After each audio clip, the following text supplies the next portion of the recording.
You ever find yourself in a place you never expected? Like life threw you a curveball, and suddenly, you're standing in the middle of a story you don't even recognize.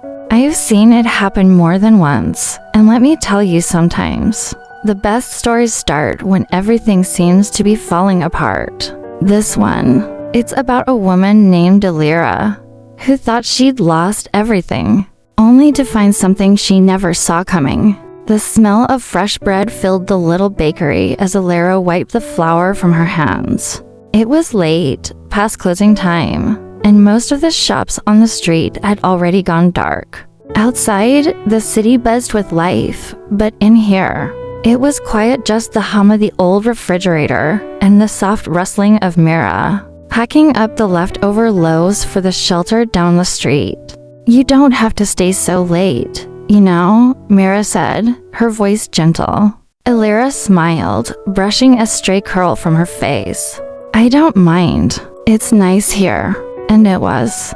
A year ago, she never would have pictured herself in a tiny bakery, hands covered in flour, starting over in a place that wasn't her own. But when Nathan, her husband, Mira's son, was gone, she had a choice: go back to the life she knew, or stay with the woman who had no one else. She had made a promise, after all. Where you go, I will go.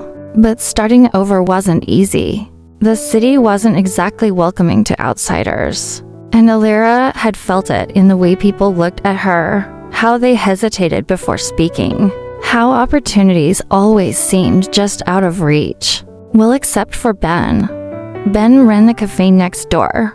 Tall, easygoing, always wearing an apron dusted with coffee grounds. He wasn't like the others. He noticed things: the way she always saved an extra loaf for the man who slept near the bus stop, how she stayed late to make sure Mira never locked up alone, how she worked herself to exhaustion but never complained. "You work too hard," he'd tease, handing her a cup of coffee as she wiped down the bakery counters at the end of the night. "Says the man who never closes on time," she'd shoot back with a grin. Over time, the conversations got longer.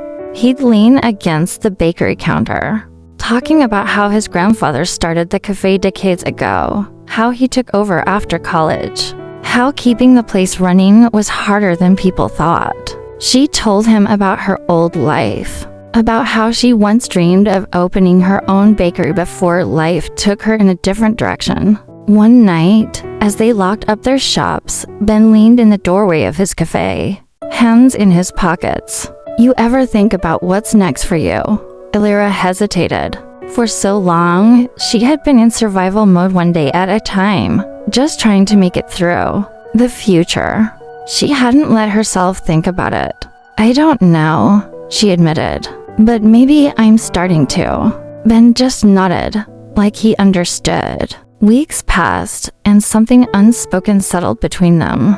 It wasn't rushed or dramatic, it was steady, like the warmth of fresh bread in the morning, like the way he always made sure she had a seat in the cafe even when it was full, like the way she found herself standing a little closer to him each time they talked. Then one evening, Mira took her hands, looking at her the way only a mother could. "You have a good heart," she said.